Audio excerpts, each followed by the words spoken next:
Mayor దంపతుల దారుణ హత్యకు నిరసనగా చిత్తూరు జిల్లాలో బంద్ కొనసాగుతోంది. జిల్లాలో ప్రస్తుత పరిస్థితిపై మరింత సమాచారాన్ని మా ప్రతినిధి నారాయణప్పని అడిగి తెలుసుకుందాం. నారాయణప్ప, చెప్పండి, చిత్తూరు జిల్లాలో బంద్ పరిస్థితి ఎలా ఉంది?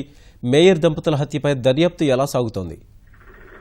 కిషోర్ బాబు, చిత్తూరు నగర మేయర్ కటారి అనురాధ, ఆమె భర్త కటారి మోహన్ హత్యను నిరసిస్తూ ఈరోజు చిత్తూరు జిల్లా వ్యాప్తంగా కాపు మహానాడు బంద్ పిలుపునిచ్చింది. ఇందులో భాగంగా బంద్ కొనసాగుతోంది. ఈ బంద్ ప్రభావం చిత్తూరు నగరంలో తీవ్రంగా ఉంది. చిత్తూరు నగరంలోని విద్యా వ్యాపార వాణిజ్య సంస్థలని పూర్తిగా మూతపడ్డాయి. అదేవిధంగా చిత్తూరు వైపు వెళ్తున్న బస్సులను తిరుపతి నుంచి కానీ అటు ఇతర ప్రాంతాల నుంచి కానీ వెళ్లే బస్సులను పూర్తిగా నిలిపివేశారు. తీవ్రంగా గాయపడిన ఈ దుండగులు దాడి చేసిన సంఘటనలో తీవ్రంగా గాయపడిన చికిత్స పొందుతూ కటారి మోహన్ వేలూరు సిఎంసి ఆసుపత్రిలో నిన్న రాత్రి 8 గంటల సమయంలో చనిపోయారు. ఆయన మృతదేహాన్ని ఈ రోజు చిత్తూరు తీసుకురానున్నారు.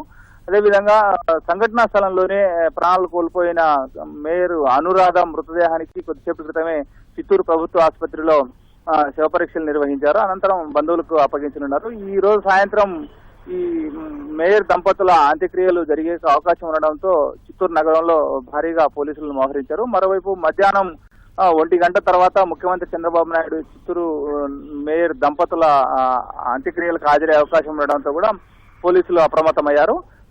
మధ్యాహ్నం 1 గంట సమయానికి రేణిగుంటకు చేరుకున్న ముఖ్యమంత్రి చంద్రబాబు నాయుడు రోడ్డు మార్గం ద్వారా చిత్తూరుకు వెళ్లడంతో తిరుపతి చిత్తూరు మార్గ మధ్యంలో అన్ని ప్రాంతాల్లోనూ భారీగా పోలీసులు మోహరించి పటిష్ట బందోబస్తు ఏర్పాటు చేశారు.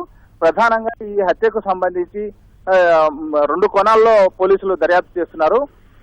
ఇప్పటికే హత్యలో పాల్గొన్నట్లు అనుమానిస్తున్న 3 వ్యక్తులు పోలీసులు ఎదుట లొంగిపోవడం, అదేవిధంగా ఈ వర్గ కక్షల నేపథ్యంలో హత్య చోటు చేసుకుందా లేక వ్యక్తిగత కారణాలతో ఏమైనా తెలుగుదేశం పార్టీలో సంబంధించిన వ్యక్తులే ఈ హత్యకు పురికొల్పారా అన్న అంశాలపై ఈ 2 కోణాల్లోనూ పోలీసులు దర్యాప్తు చేస్తున్నారు. ప్రధానంగా హత్యలో పాల్గొన్న వ్యక్తుల్లో 2 వ్యక్తులు కన్నడ భాష మాట్లాడుతుండటంతో వారిని కిరాయి హంతకులుగా భావించారు పోలీసులు. ఆ కోణంలో కూడా పోలీసులు దర్యాప్తు చేస్తున్నారు. గతంలో 2007 సంవత్సరంలో ఈ రోజు నిన్న సంఘటనలో ప్రాణాలు కోల్పోయిన కటారి మోహన్ పై గతంలో దాడి జరిగింది. ఆ సంఘటనను కూడా దృష్టిలో పెట్టుకుని వివిధ కోణాల్లో పోలీసులు దర్యాప్తు చేస్తున్నారు. కిషోర్ బాబు, ధన్యవాదాలు నారాయణప్ప.